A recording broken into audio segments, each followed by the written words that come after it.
Bakit kaya yung iba nahihirapan mag-maintain ng customer? Bakit nga ba? Paano nga ba mag-maintain ng customer? Sa akong negosyo, meron akong naging 8 basihan na nai-apply sa aking business. Una ay ang good teamwork, pangalawa ay ang hardworking delivery team, pangatlo ay ang planting daily, at ang pangapat ay ang call and text response immediately. Ay ang good relationship between customer and delivery team. Pang-anim ay ang complete stocks. Pang-pito ay ang as much as possible, naka-duty ka ng 365 days in a year. At ang pang-walo ay ang focus. Yung good teamwork. Dapat magandang relasyon ng may-ari tsaka ng employees, yung mga tao mga dapat ang may-ari ay responsable na kaya magpasunod ng mga tao niya. Dapat meron din kayong bonding, team building para mas maging magaan ang inyong pagtatrabaho. Ang number 2 ay ang hardworking delivery team. Um, Hindi natin saklaw yung pagiging hardworking ng ating empleyado, pero sa katagalan masasala natin ang mga hardworking na tao. At pagka nagkaroon tayo noon, alagaan natin yung hardworking na tao na yun. At ang, at ang pangatlo ay ang planting daily. Kailangan na yung planting daily, ibig sabihin yung planting yung nagdi-deliver day, every day, naglalako, nag-aalok, umulan, umaraw, bumagyo man o lumindol o kahit ano pa man, kailangan regular ang pagdi-deliver mo. Except lang sa January 1 and Biyernes Santo. Number 4 natin ay ang call and text. Yung ibig sabihin pagka nag-text ang customer o kaya tumawag, kailangan natin ma-deliver siya agad ng mabilis. Kahit na konti ng order niya, special trip natin siya, ibiyahin natin siya, itakbo natin siya. Kahit 2 case lang yan, itakbo natin yan. Kasi nga, doon tayo makikilala sa ganong serbisyo. Isa yun. At ang number 5 natin ay ang good relationship between customer and delivery team. Dapat magkaroon siya ng magandang relasyon. Dito papasok yung parang magkapalagayan na kayo ng loob, yung mga delivery team natin tsaka yung customer. Yung parang maging close, maging ganon para maging panatag ang transaksyon. Number 6 natin ay ang complete stocks. As much as possible, dapat ang stock natin ay lagi siya kompleto para maibibigay natin yung mga pangailangan ng customer. Hindi sila mabibitin kasi may mga bumibili din sa kanila. May competition din sila sa mga sari-sari store. Kaya dapat yung mga hawak nating mga tindahan, mga suki natin ay maibigay natin yung pangailangan nila. Nang sa ganun ay maging kumita rin sila. Ang pampito natin ay yung as much as possible dapat naka-duty ka dito sa basis ng 365 days in a year or halos wala kang day off dito. Ganun talaga, kailangan mong mag-focus kailangan mong ipanalo yung laban. Huli natin ay ang focus. Sobrang focus, matinding focus ang kailangan mo dito. Dito na papasok yung kahit sarili mong kaligayahan ay isasakripisyo mo. Makaka-relate dito yung mga nakapokus sa business. Kailangan mo i-delete lahat ng gratification mo alang-alang sa minamahal nating mga customer.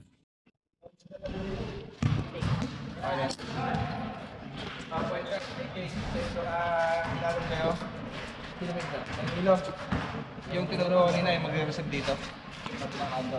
Sisimulahin yung complaint. Okay?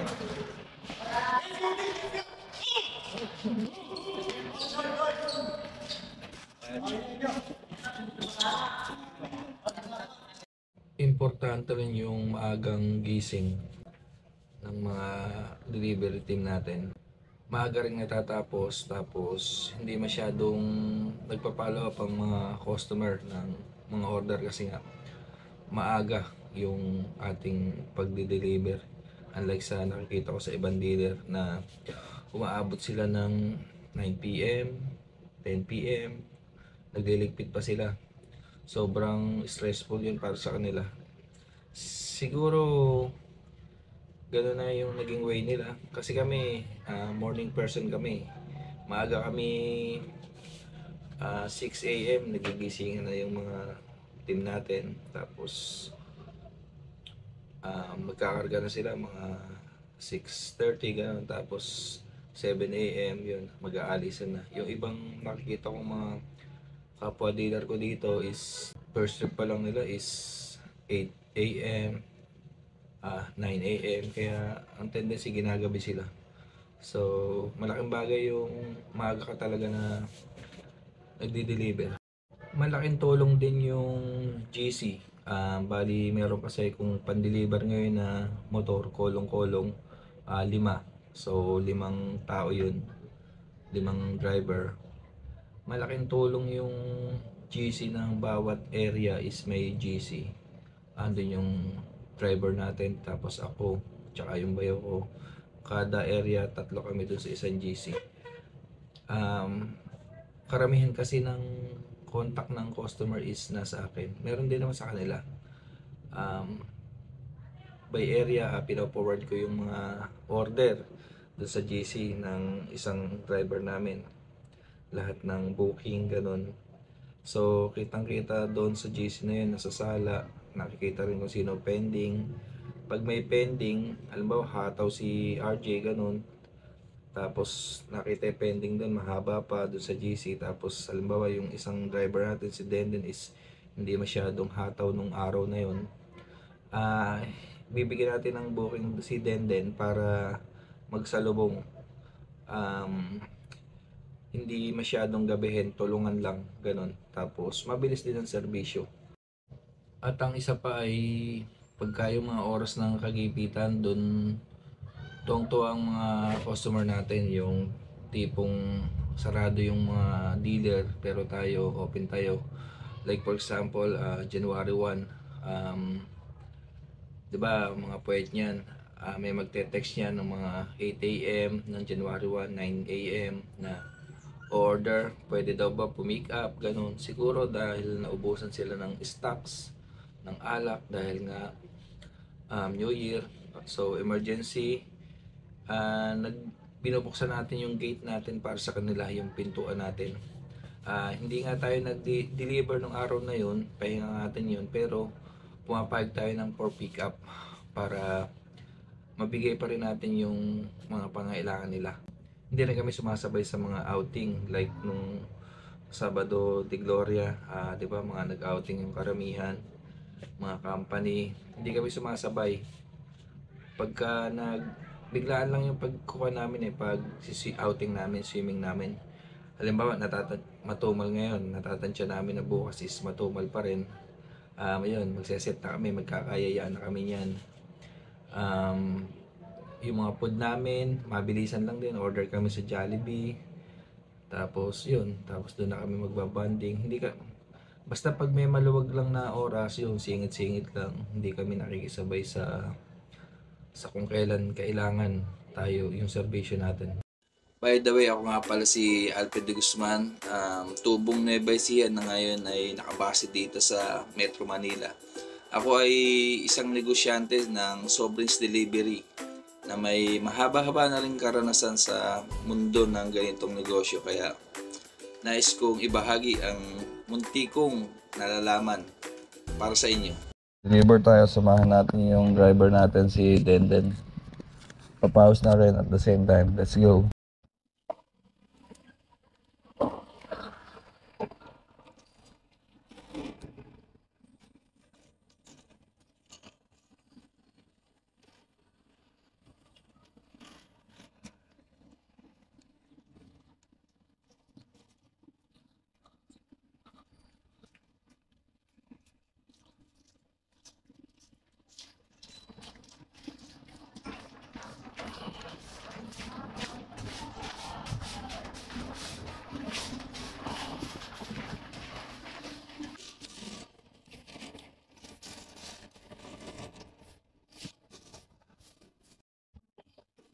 Sa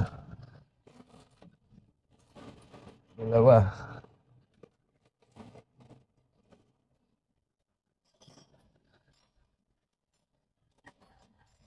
Apat na R8s.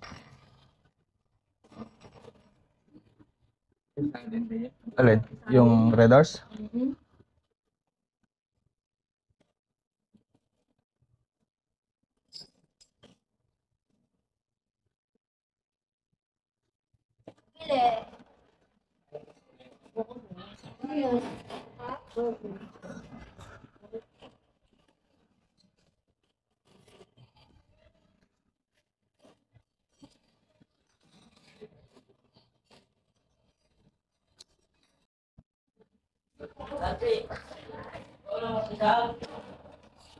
Oo.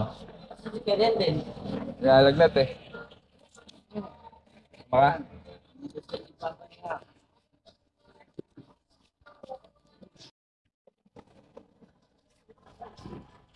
Dito.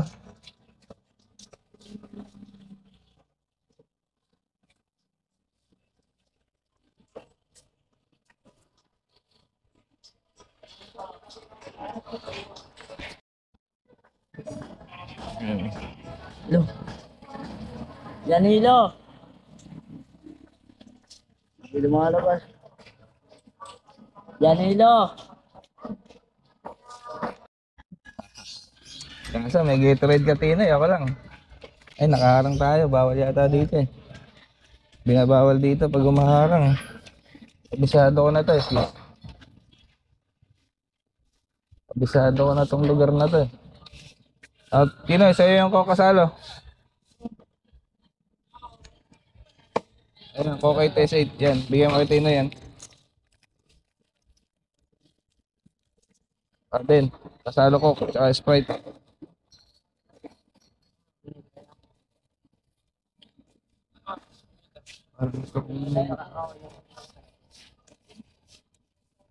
Sige, ako na sa Sprite. Gusto ko magmerienda.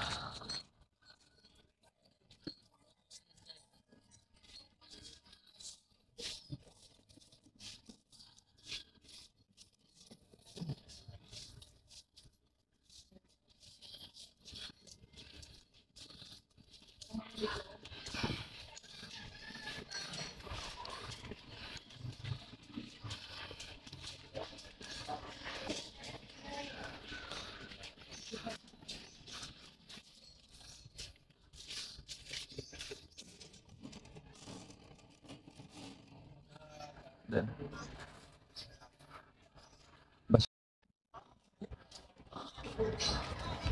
Dito magkano? 5 din po. 5 yan? Laki ah.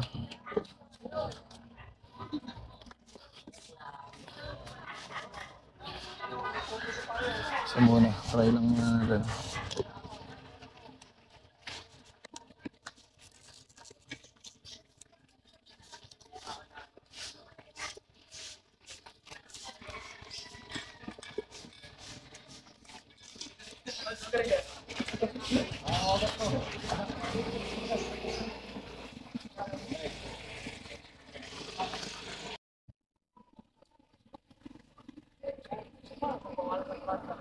Yan o.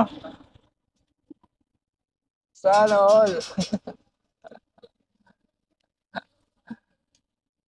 Ito na naman, attendant. Joel, attendant. RCS, CK. Ano yan? Bataan?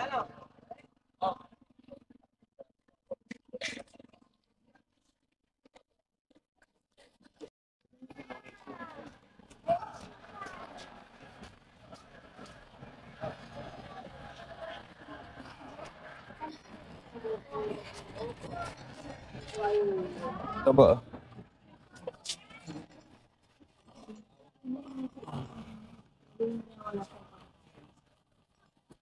Ito pala yun? Sige po, wala lang po. Pag nadaan na lang po mamaya, ibabalik namin yung malaki. Ito, cancel din natin. Oo. Paki-minus pa yung 195 sa total. Ano mo na lang, pataan Ah. na lang dito pag may deliver ba kayo dito? Meron na, mga after lunch yun, may mga nagte-text sa looban isasabay ho namin. Sige.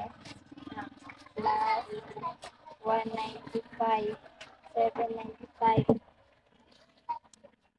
Ay, May ano ka dyan? wala po eh. Iyan lang ako kanya. Tatawagin ko yung kasama ko, siya umawak ng pera, wait lang.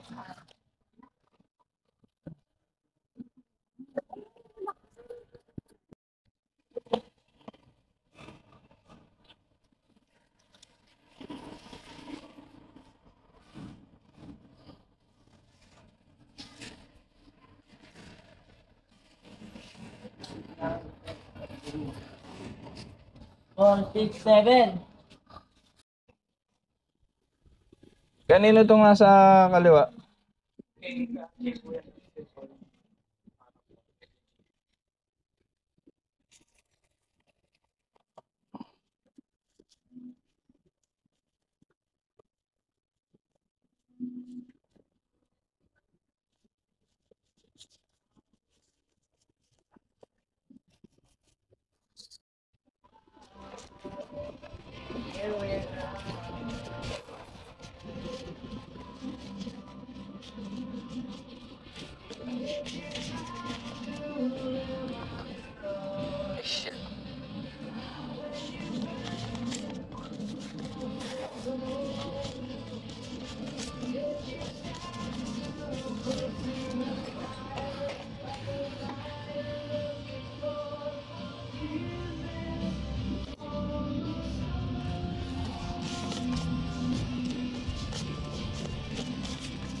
Oo.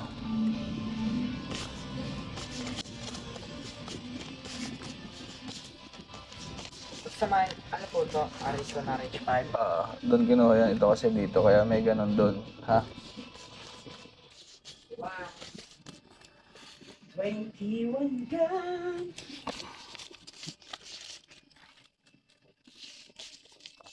Hmm.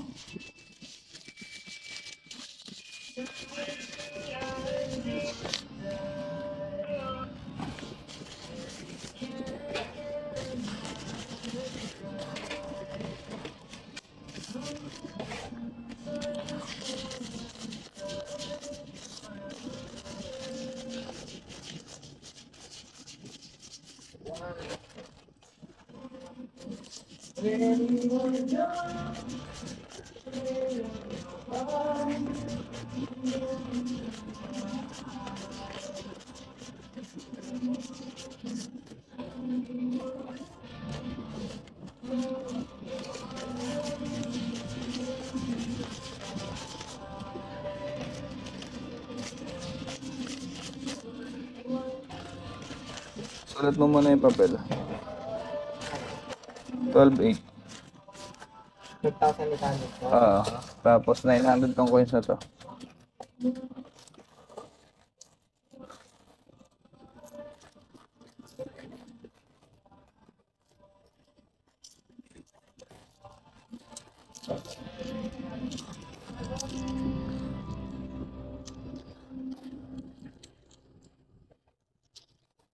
Ito po, nabawas po ito sa remedy. Alin? Kung kulang na ano. Oo. Babawas mo dito sa total, 225.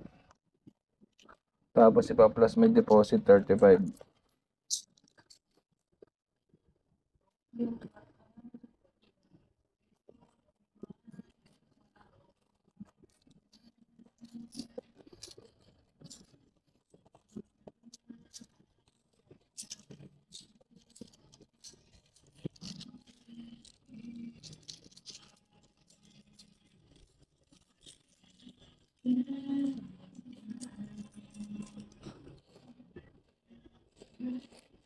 $39. 739 yung coins. Benta.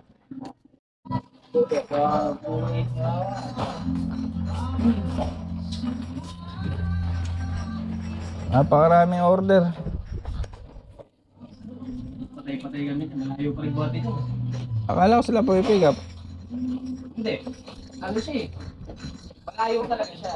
Bukod pa rin kami ng simula dito hanggang dyan sa baba. Layo naman. Baba. Hindi pala gandang umaga. Si Dayan po, ito ng Purok 20, 5 grande. Ay, sorry. Kaya, 4 na 5, 5 Coke 8, 5 S8, sa lubong kasi ang mangyayari dyan eh. 5 R8. Namin ng malayo. Tapos bubuhatin pa ulit nila ng malayo pa. Ah, okay. Sa lubong. Hindi kaya ng isang motor to. Maliit sidecar mo eh.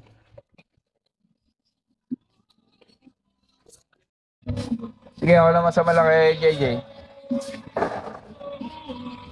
Kumain ka na muna.